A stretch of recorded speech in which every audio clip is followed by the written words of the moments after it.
আজ আমরা এমন একটা গল্প নিয়ে আলোচনা করব যা আপনাদের মনে অনেকটা জায়গা দখল করে থাকবে। তো গল্পটি শুরু করছি। জীবন কি? একজন শিক্ষক তার ক্লাসরুমে পড়াচ্ছেন। তিনি একটা খালি বয়াম টেবিলের উপরে রাখলেন। তারপর তার ভেতরে ঢোকালেন কতগুলো বড় পাথর। টুকরো বয়ামটি ভরে গেল। তিনি বললেন, ছাত্ররা দেখো তো আর কোনো পাথর ঢুকবে কি না। তখন ছাত্ররা সবাই বলল, না স্যার। তাহলে বয়ামটি ভরে গেছে কি? তখন ছাত্ররা আবার বলল, জি স্যার, ভরে গেছে বয়ামটি। এবার শিক্ষক কতগুলো নুড়ি পাথর বয়ামটিতে ঢাললেন। নুড়ি পাথরগুলি পাথরের ফাঁকে ফাঁকে ঢুকে গেল। তিনি বললেন, এবার ভরেছে? ছাত্ররা বলল, জি স্যার, ভরে গেছে। তিনি এবার তাতে বালু ঢালতে লাগলেন।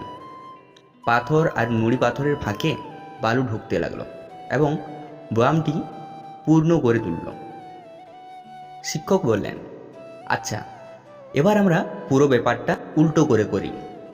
প্রথমেই আমরা যদি বালু দিয়ে বয়ামটি পূর্ণ করে ফেলি তাহলে কি হবে? তিনি বালু দিয়ে পাত্রটা পূর্ণ করলেন। তারপর আবার নুড়ি কিংবা পাথর ঢোকানোর জায়গা রইল না। তিনি বললেন, এই থেকে আমরা খুব গুরুত্বপূর্ণ কিছু জিনিস শিখব। এই যে পাত্রটা দেখছো, এটা হলো আমাদের জীবন। এই যে বড় বড় পাথরখণ্ড, এগুলো হলো আমাদের জীবনের সবচেয়ে গুরুত্বপূর্ণ জিনিস। আমাদের পরিবার, বাবা মা, ভাই বোন, স্বামী স্ত্রী, সন্তান, আমাদের স্বাস্থ্য। আর নুড়িগুলো হলো আমাদের বিষয় সম্পত্তি, আমাদের গাড়ি, বাড়ি, আমাদের টেলিভিশন, আমাদের টেলিফোন, আমাদের বাগান। আর বালু হলো বাকি সব কিছু আমাদের জীবনে আর যা যা করতে হয়। প্রথমে যদি আমরা ছোট ছোট জিনিস দিয়ে জীবনটাকে ভরে ফেলি তাহলে বড় কাজগুলো করা হবে না। কাজেই সবসময় পরিবারকে সময় দেবে, বাবা মায়ের যত্ন নেবে, নিজের স্বাস্থ্যের দিকে খেয়াল রাখবে, লেখাপড়া করবে। তারপর গাড়ি, বাড়ি, কম্পিউটার, টেলিফোন এসবের দিকে নজর দেবে।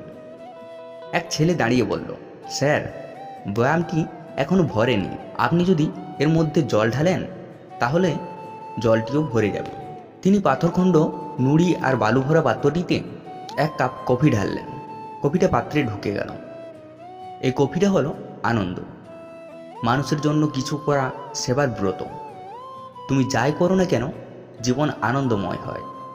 মানুষের জন্য, মানবতার জন্য সর্বদাই কিছু না কিছু করার সময় তুমি বের করতে পারবে, মানুষের উপকারে আসতে পারবে, তাতেও তুমি অনেক আনন্দ পাবে।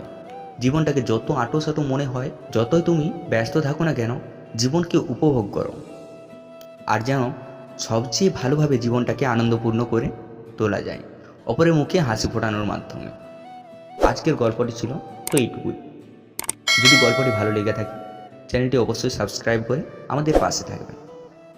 ধন্যবাদ পুরো ভিডিও দেখার জন্য।